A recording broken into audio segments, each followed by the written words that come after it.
Buenos días, vamos a dar comienzo al diagnóstico y plan de tratamiento para la colocación de implantes dentales. En tal medida, como es lo usual en otras especialidades, en la parte de implantología, la historia clínica en la primera visita también se vale de toda una estrategia en cuanto y pertinente a la anamnesis y a intentar averiguar las expectativas del paciente. En esa medida, si bien la odontología actual está sometida a muchos cambios, sin embargo, es la era de la información y a través de la misma, muchos de los pacientes vienen muy bien informados a través del internet y de todo su entorno familiar, de amigos y de todo ello. Por lo tanto, eh, en muchos de los casos en este campo implantológico, el paciente tiene bastante información y que en muchos de los casos también está tergiversada. Por lo tanto, debemos intentar nosotros ofertar tratamientos mínimamente invasivos que resuelvan el problema del paciente, la inquietud del mismo en parámetros de estética, de funcionalidad. Tenemos que ver que el objetivo de toda primera visita en el campo implantológico es precisamente diagnosticar el caso como tal, averiguar sus necesidades, sus miedos, sus inquietudes y establecer pautas de tratamiento para que cada paciente pueda particularmente hablando, tener cubiertas esas necesidades. Toda herramienta diagnóstica, así como en otras especialidades, va a contar de una historia clínica que va a ser llenado por medio de la anamnesis con un lenguaje sencillo, donde el paciente confíe en el profesional y que de alguna manera todo el procedimiento sea altamente empático. Entonces, esta historia clínica debe llenar precisamente esas expectativas del paciente, tomar en cuenta ese motivo de consulta, esa necesidad que el paciente tiene, pero no dejar de lado y que es sumamente importante ir revisando antecedentes personales, familiares, farmacológicos,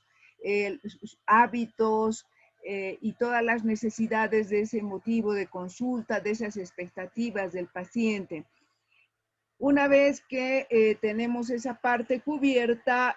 se procede a la exploración clínica, tanto extraoral como intraoral, la parte neuromuscular, la de la articulación temporomandibular, y por tanto se establecerá y se requerirá pruebas complementarias, radiológicas, analíticas, formológicas y otras. Entonces, en tal medida, en todo este contexto de la historia clínica, de la anamnesis, la exploración, las pruebas complementarias, los estudios morfológicos y demás, tenemos que ir aprendiendo a diagnosticar, porque este hecho de diagnosticar, si bien implica el recopilar información, es estudiar el caso como tal, porque cada caso en particular es único. Y entonces tenemos que correlacionar muchos datos que obviamente están vaciados en nuestra historia clínica, pero deben ser adecuadamente analizados, balancear los pros y contras y en suma dar una síntesis, porque sin lugar a dudas el diagnóstico debe ser dentro de parámetros integrales, funcionales y específicos. Y el paciente tiene que captar que todo lo que nosotros le explicamos, lo que prácticamente en base a toda esa historia clínica adecuadamente llenada, podamos nosotros darle el nombre a su enfermedad, darle el certero diagnóstico. Porque una vez que nosotros ya hemos realizado el tratamiento, todo lo que se diga después del tratamiento, el paciente lo va a tomar como excusas y dentro de un campo jurídico, pues de alguna manera las espaldas las tenemos que tener bien cubiertas. Es así que en esta historia clínica va a haber aspectos primordiales para tener en cuenta y pues empáticamente debe ser encauzado y ciertamente orientado con un lenguaje sencillo, adaptado a cada paciente de acuerdo a su grado de preparación cultural, social y todo ello. Entonces tiene que haber un clima de confianza, un ambiente que garantice la privacidad, que ciertamente todo el tratamiento que podamos realizar pues esté tan bien logrado que se mimetice con logros anátomo-morfológicos que realmente le devuelvan una adecuada sonrisa y sin ánimo de ser llamativo el cuadro y demás. Entonces, todo ello en base a procesos de reflexión, a una situación de poder valorar toda la información pertinente que pueda brindarnos el paciente, tener esa confección, además de un historial médico, o sobre todo pacientes que reflejen patologías de base, donde de alguna manera de por sí las preguntas estén guiadas a preguntarle qué es lo que le ocurre, desde cuándo, a qué lo atribuye, de ver si hay algunas enfermedades con algún componente genético, qué hábitos tóxicos, qué antecedentes farmacológicos, a qué medicamentos es alérgico y todos esos detalles. Y sin lugar a dudas, tener una información cabal del motivo de consulta. Entonces, de alguna manera, ir aliviando sobre todo el dolor, el problema, si hay algún grado de infección, alguna situación de malformación, de traumatismo. Entonces, ir por orden de prioridades para cubrir las necesidades de nuestro paciente. Y es en base a esos tipos de dolor, el grado de intensidad del mismo, dónde está localizado, desde cuándo nota esa situación, quién sabe, de fístulas, de presencia de exudados o algunas particularidades que de alguna manera puedan reflejar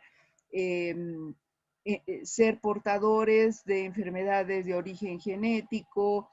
si hay alguna alteración en algún aparato o sistema, alguna enfermedad de base. Entonces, todo ello nos va a encauzar a poder cubrir las expectativas de ese paciente, conocer qué espera de nuestro tratamiento. En realidad, hoy por hoy, continuamente a través del Internet, el paciente exige cierto tipo de tratamientos, por lo tanto, no debemos generar falsas expectativas. Como él no es del área, no es un odontólogo y demás, quien sabe quiere algo de magia, algo que realmente solo Dios puede realizar. Entonces, para eso estamos nosotros, para hacerlo pisar tierra y poderle informar al paciente en forma clara y concisa qué alcances va a tener nuestro tratamiento en base a todo ese diagnóstico que nosotros hemos obtenido. Entonces, es así que le vamos a pedir las pruebas complementarias luego de haber realizado la anamnesis y la exploración clínica y obviamente tendremos de lado todo el aspecto para poder tener una orientación no solamente en el campo de intraoral, también poder toda la parte, cubrir la parte extraoral, neuromuscular, de articulación temporomandibular, las cadenas ganglionares, todo ello, y también la exploración de los pares craneales, para que con todo ello nosotros podamos pedir las pruebas imagenológicas, o sea, estamos hablando de las clásicas radiografías que pueden ser diversas, periapicales, oclusales, panorámicas, y también las partes de la tomografía del CONVIN y todo ello. También en los casos quirúrgicos, las pruebas de laboratorio, y también si hay que realizar algún grado de biopsia y todo ello en los estudios morfológicos, también se requerirá las respectivas órdenes. Dentro del campo laboratorial, todo el aspecto de hematimetría, el aspecto de la glucosa, de la glicemia, el examen general de orina, examen general de sangre, todas las pruebas correspondientes, tiempo de coagulación, tiempo de sangría, siempre tener presente el aspecto hemostático del paciente para que cuando ya sea un tiempo quirúrgico se tenga optimidad en toda esta situación. Por tanto, todo el aspecto laboratorial, también tenemos que tener presente los antibiogramas, o sea, muchos de los pacientes van a concurrir con procesos infecciosos por las cuales la prescripción antibiótica va a ser necesaria y pertinente, pero es necesario saber a qué tipo de antibiótico nuestro paciente es sensible y a cuáles es resistente, evitar por sobremanera la resistencia bacteriana. Todo el aspecto laboratorial, todos esos parámetros analíticos de cualquier trastorno, sea del tiempo de sangría, el recuento plaquetario, todo el aspecto de la tromboplastina, la protrombina, la trombina, el fibrinógeno, debe estar cubierto dentro de los parámetros normales comparativos. Entonces, ya hablamos que la biopsia a través de un procedimiento quirúrgico nos va a permitir también guiarnos de que, sobre diferentes cuadros anatomopatológicos que puedan estar complicando todo el cuadro. Es así que en una evaluación médica de todo paciente quirúrgico, es bueno discriminar el tipo de biopsias excisionales, tener los parámetros que de alguna manera nos den la debida información comparativa a través de un informe que recibimos del laboratorio histopatológico para lógicamente entablar un adecuado tratamiento. Entonces, dentro del marco de la parte imagenológica, si bien siempre va de la mano del aspecto clínico, también nos vamos a valer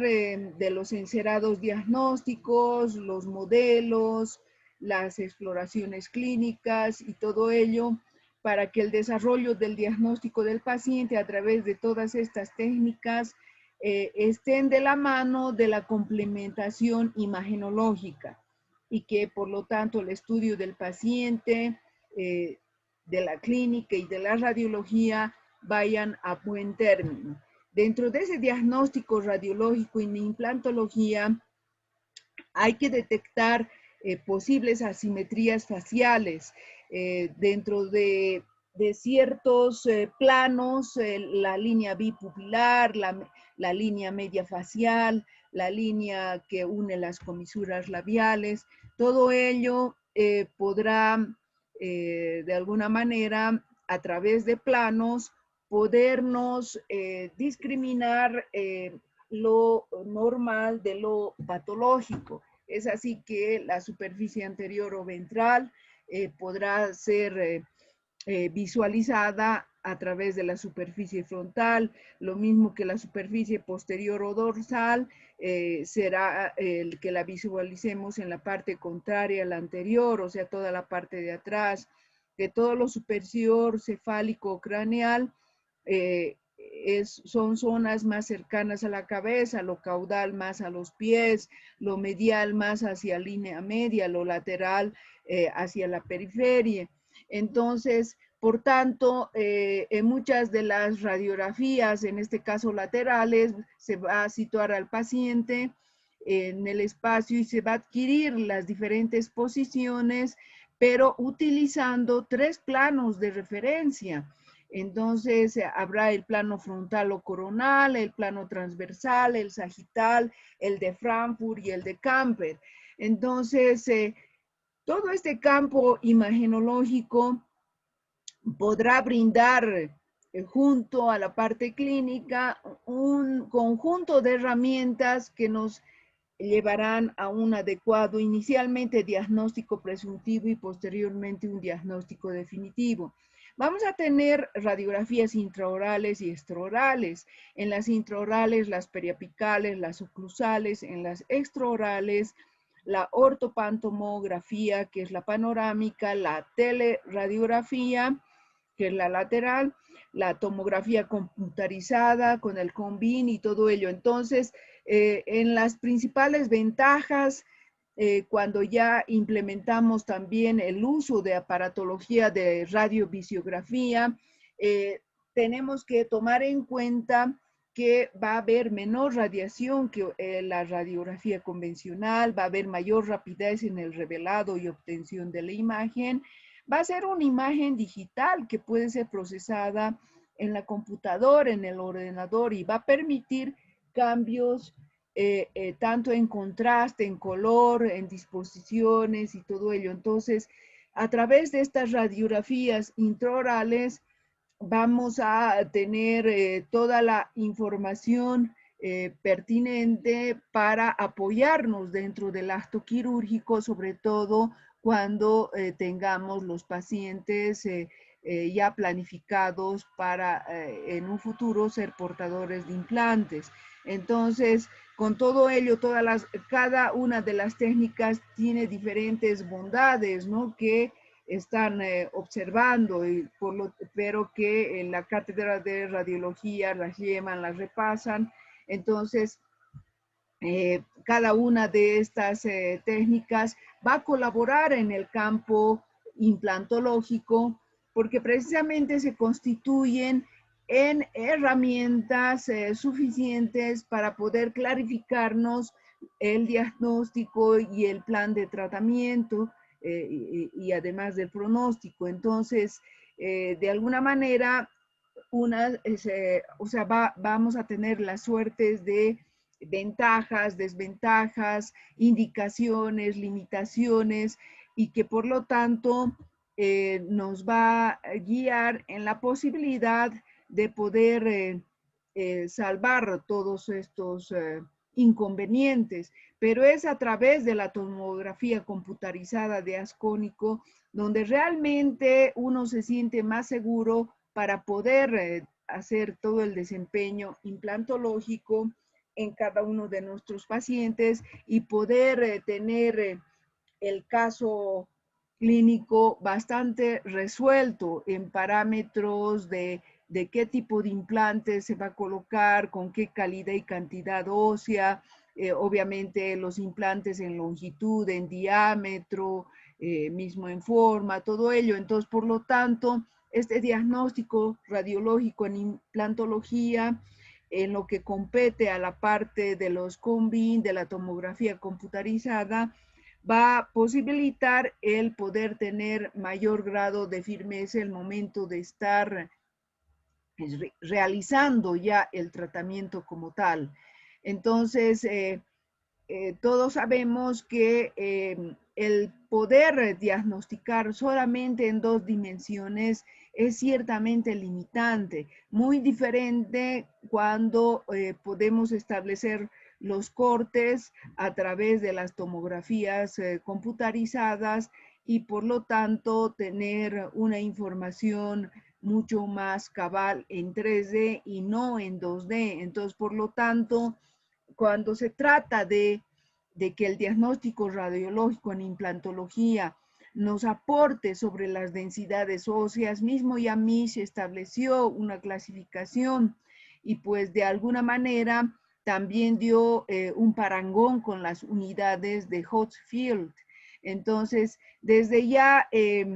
esta denominación de MIS del D1 al D5 nos va dando la orientación del tipo de hueso en las diferentes zonas. Entonces, de ahí que el D1 es bastante característico, el sectante anteroinferior con una cortical densa, el D2 una cortical porosa y trabecular densa, el D3 porosa y trabecular fina, el D4 trabecular fina y el D5 un hueso blando de mineralización incompleta. Entonces, haciendo una revisión sistemática, histórica y toda la terminología implantológica que ya se llevó en la anterior clase, podemos dar una retroalimentación concerniente a que los implantes dentales hoy por hoy se constituyen en una opción terapéutica que sin lugar a dudas resuelve tanto el edentulismo parcial como el edentulismo total, que puede ser realizado a través de prótesis fijas dentosoportadas, también de prótesis removibles, implantos soportadas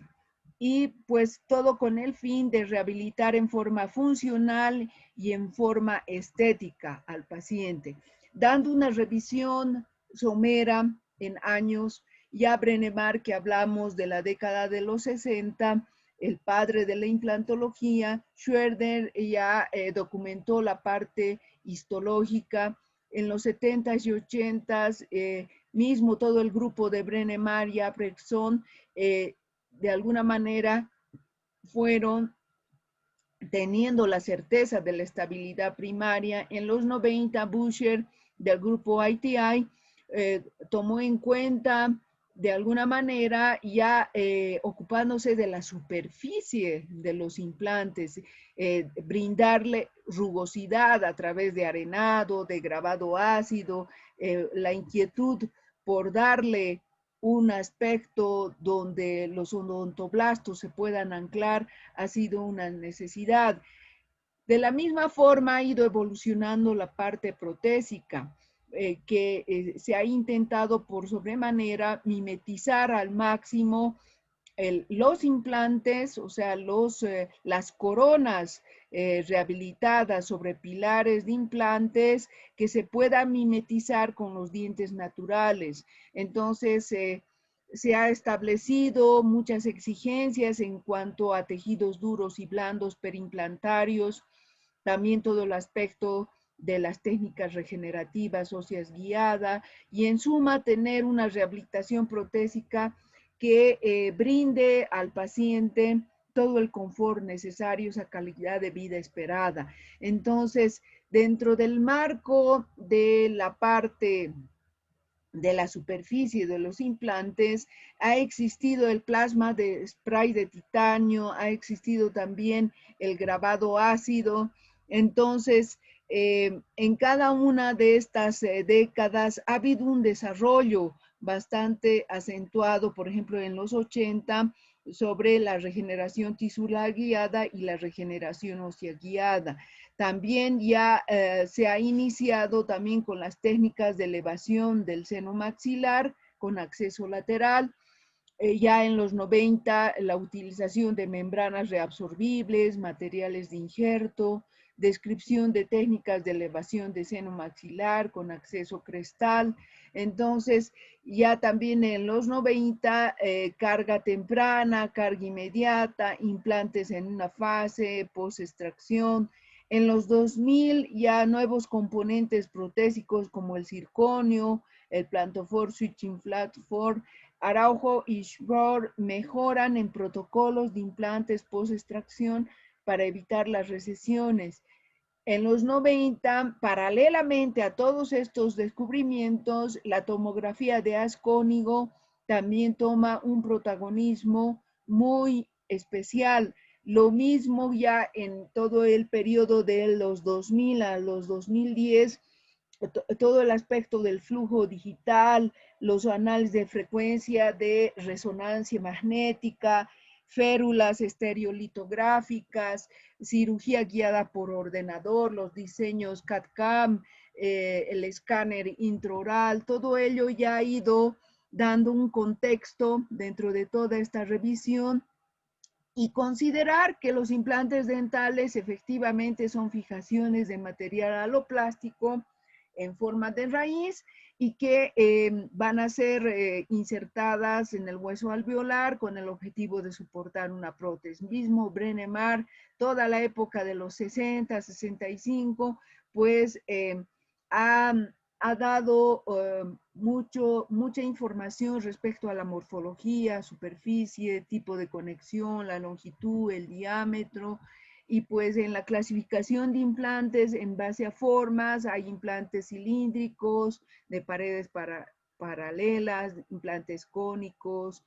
hay bifásicos, implantes de pilar protésico independiente, monofásicos, implantes y pilar protésico independiente.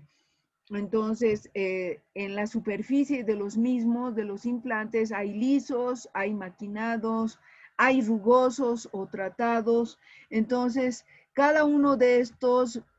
ha tenido la particularidad dentro del aspecto investigativo de poder mejorar todo el anclaje pertinente en el hueso. Entonces, es así como ya se dijo en la anterior clase, que los implantes van a constar de estas varias partes, el módulo de la cresta, el cuerpo del implante, el ápice del implante. Entonces,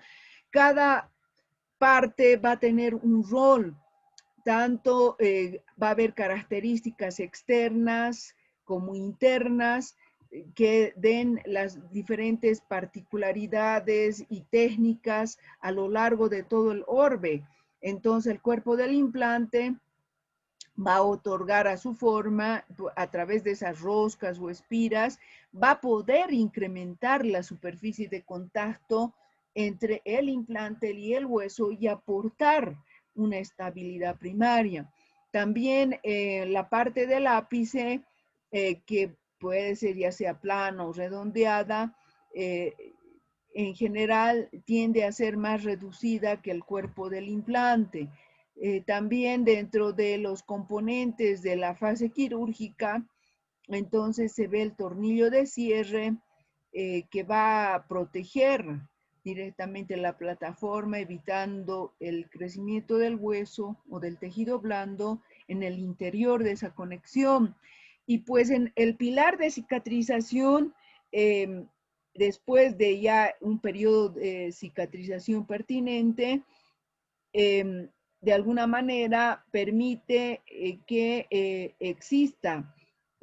la posibilidad de colocar ya el componente transepitelial. Entonces, esta pieza que se va a unir al implante mediante tornillo va a interconectar la prótesis del implante mediante una plataforma y va a permitir cementar o atornillar. Va a poseer un mecanismo antirrotacional en su base. Va a haber rectos o va a haber angulados. Entonces, en los pilares protésicos, según el método por el cual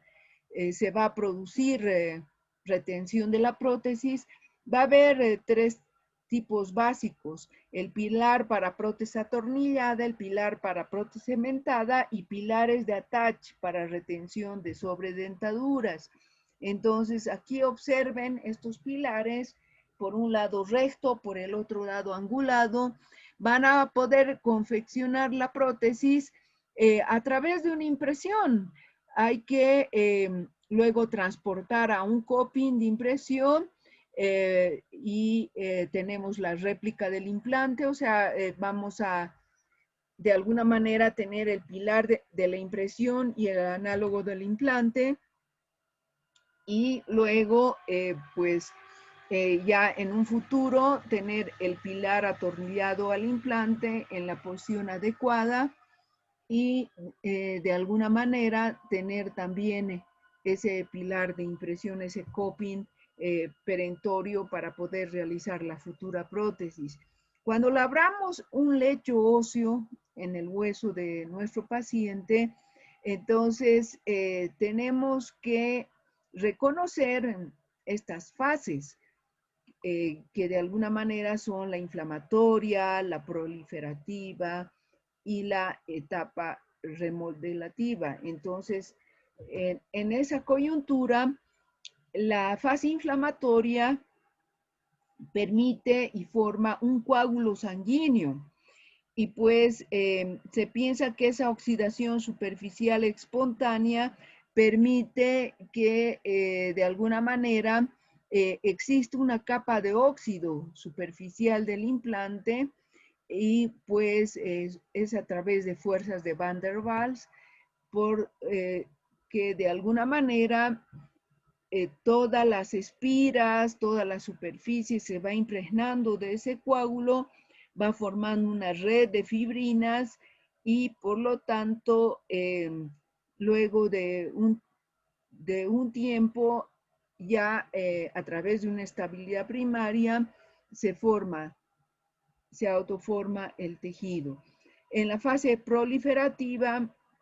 va a haber fenómenos de osteoconducción, osteoinducción y osteogénesis. Entonces, de alguna manera, esta situación de la superficie del implante va a realizar toda una reacción por la cual los osteoblastos puedan, merced a esa red de fibrina, poder proliferar. Y es así que ya en la fase proliferativa, todas estas células pluripotenciales indiferenciadas van a alcanzar toda la superficie del implante y por tanto tienen también la capacidad de diferenciarse en los diferentes tipos de células con los fenómenos acostumbrados de osteoconducción, sobre todo, y en algún caso de osteoinducción, en la medida de las posibilidades de la zona donde se ha colocado los respectivos implantes. Tenemos que tomar en cuenta que va a haber factores de crecimiento transformadores, factor de crecimiento derivado de las plaquetas. Entonces, en toda esta fase proliferativa va a tomar protagonismo esta formación de nuevo hueso desde las paredes del hueso existente hacia la superficie del implante. Y entonces, por tanto, cada una de las paredes óseas va a estar impregnada de toda esta suerte de situación. Es precisamente en esta fase de remodelación que va a surgir a consecuencia de procesos de revascularización, de diferenciación, proliferación y activación celular, que va a existir y va a dar lugar a esta fase. Se va a generar por medio de una matriz de tejido conjuntivo inmaduro que va tomando un curso remodelativo. Y pues en todo este andamiaje, la formación de tejido óseo maduro mineralizado va formándose. Puede haber algunos focos de hueso necrótico entre la interfase hueso e implante, pero que luego puede satisfactoriamente ser reemplazado por hueso vital. Entonces, dentro de la biología de esta osteointegración, va a haber una influencia respecto a la composición superficial de los implantes. Hoy por hoy el titanio 4, el titanio 5 toman un rol sumamente importante para que de alguna manera el titanio pueda hacer una reacción favorable en contacto con el hueso. Esta composición superficial entonces permite a través de su biocompatibilidad el tener todo un intercambio también mineral. Entonces átomos de oxígeno, de carbono, de hierro, para que de alguna manera, merced a la que hoy por hoy hay muchos implantes ya con un grado de rugosidad en la superficie de los implantes, puedan dar una tasa de osseointegración, entonces teniendo óptimos resultados y de alguna manera producirse cavidades bastante pequeñas que tengan injerencia de ese intercambio mismo, la impregnación de los osteoblastos en todas estas superficies rugosas con 1 a 2 micras simplemente, pero a un nivel muy intrincado. Entonces, todo este grado de rugosidad va a permitir que el contacto entre hueso e implante puedan permitir el éxito que uno está esperando, ¿no? Entonces va a haber métodos por adición para mejorar la superficie de los implantes, se recubre con plasma de spray de titanio, también hay muchos implantes, sistemas que los recubren con hidroxiapatita, también a través de grabados ácidos, también se permite que por método de subtracción esté el titanio adecuadamente anodizado, grabado, formando microcavidades ultra microscópicas para poder tener un anclaje mecánico microscópico. Eso por un lado. Por el otro lado, hablando dentro del aspecto de la anatomía en implantología, es necesario tener presente que si bien es una especialidad que amerita mucha responsabilidad y compromiso, se precisa tener un conocimiento anatómico de las estructuras a pie puntillas, es decir, tener el dominio y el conocimiento es sumamente importante para evitar tener problemas de hemorragias, tener problemas mismo de fracaso de los implantes en áreas demasiado abiertas con un trabeculado muy ancho. Entonces, y obviamente todos los parámetros anatómicos, las estructuras, tanto óseas como vasculares, nerviosas, tienen que volverse a repasar en forma muy responsable cada una de las cavidades que podrían tener conflictos, en este caso el seno maxilar, saber la cantidad de paredes que podemos vulnerar, esas 6 paredes óseas, tenemos que tener un dominio sumamente importante en cuanto a la parte cortical de esas paredes, como también a través de sus tejidos blandos de membranas mucoperiósticas, la membrana sinusal de Schneider, si existiese algún problema patológico de engrosamiento de la membrana o habría problemas hiperplásicos o en demasía muchos septus y los riesgos correspondientes a perforación, todo ello. Entonces, todos los parámetros anatómicos es necesario volverlos a repasar en forma adecuada. Aquí están observando cómo se está trasluciendo la arteria infraorbitaria, una anastomosis intraósea, y que por lo tanto es importante el momento de estar dentro de parámetros de planificación de implantes. Entonces, Lo mismo, muchas estructuras anatómicas, en este caso, este agujero infraorbitario, el poder saber su curso, su recorrido, lo mismo con el agujero incisivo, o sea, todas estas estructuras que si bien han sido materia de primer año, es ya en el momento de la especialidad, luego de haber egresado, que uno tiene que dominarlas con mucho criterio para que de alguna manera todas estas estructuras en el momento de la inserción de implantes no sean vulneradas, no solamente parámetros de estructuras óseas, sino las mucosas, también las vasculares, las nerviosas. Entonces, sin lugar a dudas, parámetros del dentario inferior, del mentoniano, del nervio mandibular, todo ello es necesario reconocer su importancia de estos nervios incisivos y todo ello, y obviamente la emergencia de los mismos, ¿no? A través de, en este caso, agujero incisivo, el nasopalatino y todo ello. Entonces,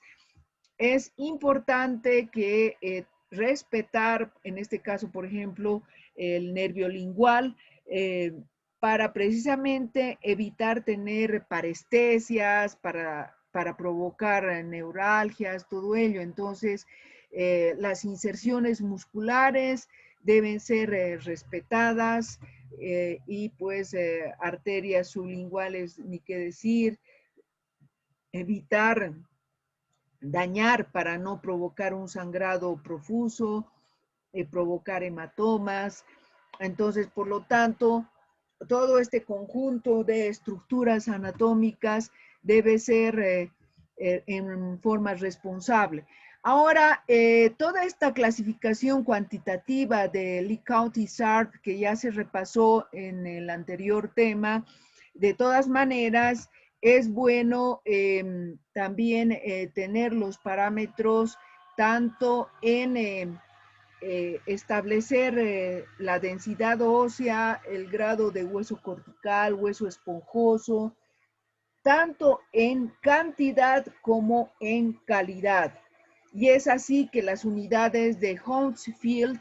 se interrelacionan con esta clasificación y es necesario que aprendamos a interrelacionarlas para que podamos de alguna manera establecer un adecuado diagnóstico. Entonces, la A ya están observando hueso abundante, la B casi suficiente, la B, AN, hueso comprometido, la C, hueso comprometido y la D, hueso deficiente. Entonces, en esta clasificación de Misch y Judy, se ha aumentado dos subcategorías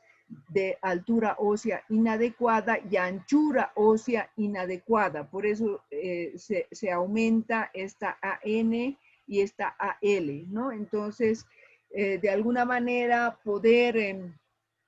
tener estos parámetros y en las diferentes zonas es sumamente importante el rato que nosotros estamos reconociendo la cantidad y calidad ósea, todo con el sano objetivo de poder elegir el implante, tanto en parámetros de longitud, de diámetro, porque realmente la disposición ósea, sin lugar a dudas,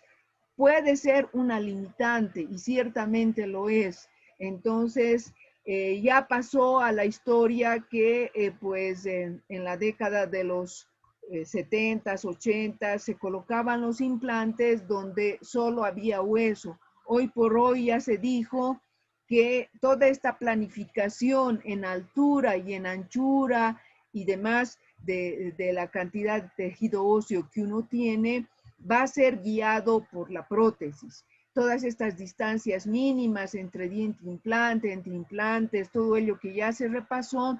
nos van a dar pautas para poder nosotros planificar cuánto con cuánto de hueso contamos y pues poder responder todas estas inquietudes nuestras en base al CONVIN que tengamos del paciente. Entonces, es sin lugar a dudas que los distintos tipos, tipo A, tipo B, tipo C, AN, tipo C, AL, todo ello nos van a orientar si lo vamos a hacer a través de osteoplastía, vamos a colocar implantes estrechos, injertos óseos, todo ello. Entonces, de alguna manera, en estos huesos comprometidos, también tener estos parámetros en términos de anchura, de altura, de angulación,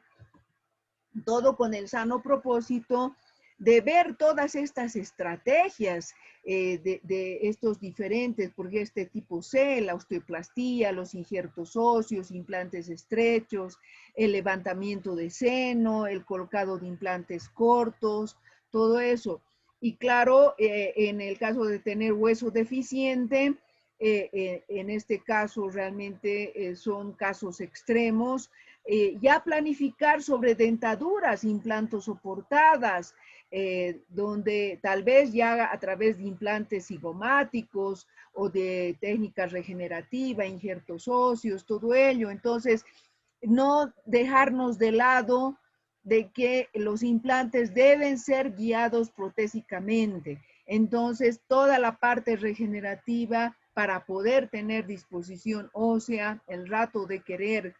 tener implantes insertados es necesario. Entonces, desde un caso de traumatismo en una persona joven, como en este caso, es el reemplazo de un diente perdido,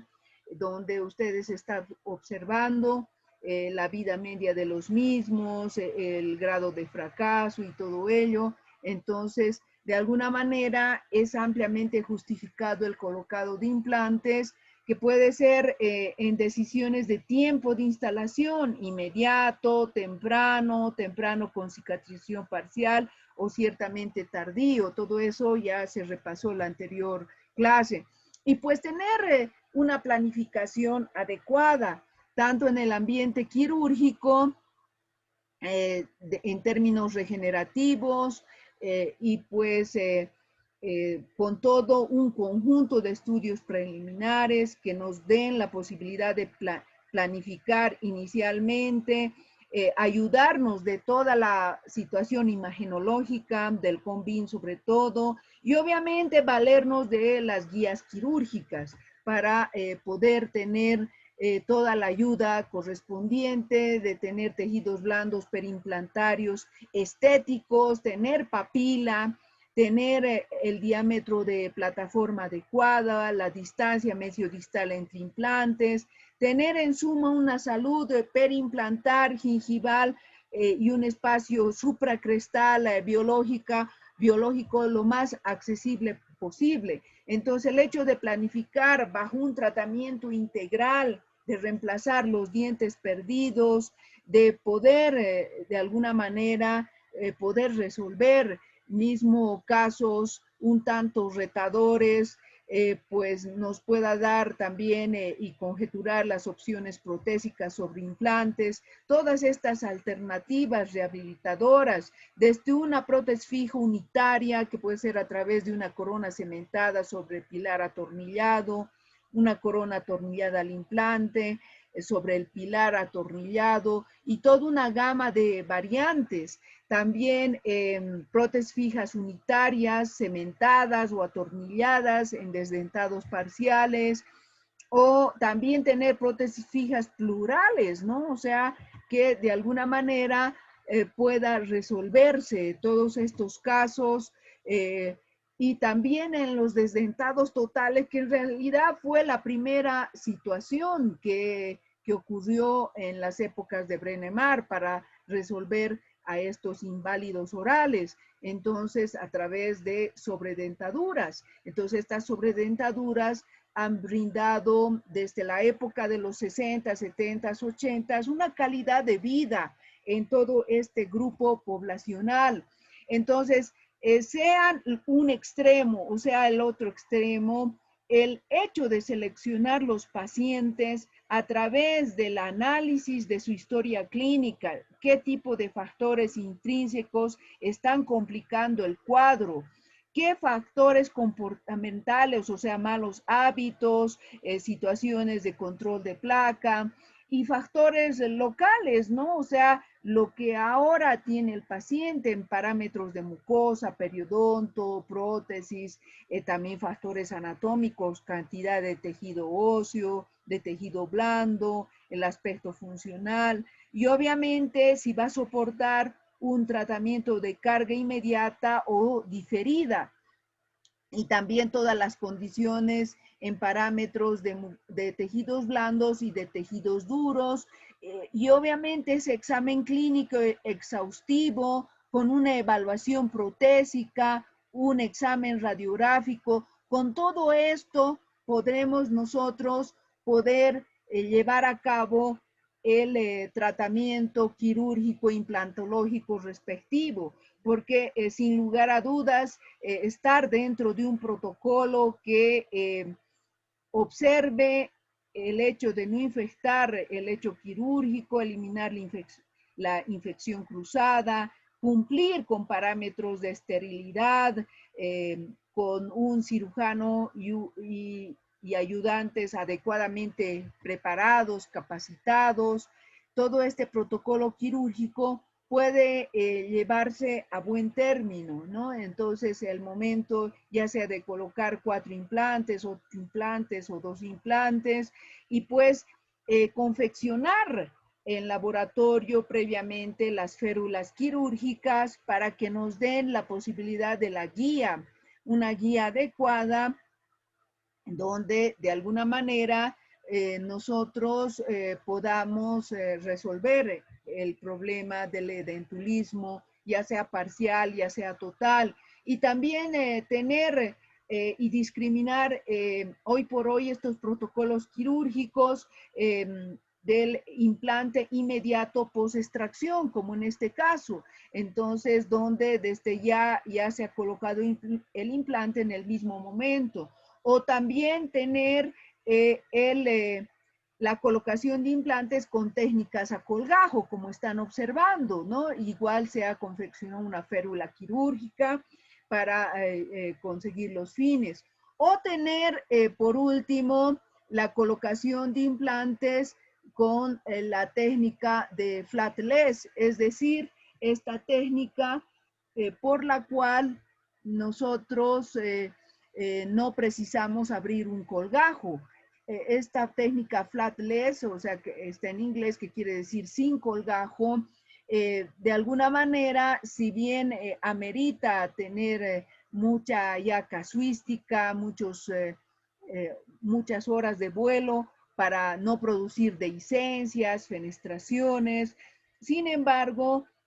hoy por hoy es una técnica lo más atraumática posible y que realmente está teniendo muy buenos resultados. Sin embargo, es necesario tener un dominio y quién sabe haber preparado todas las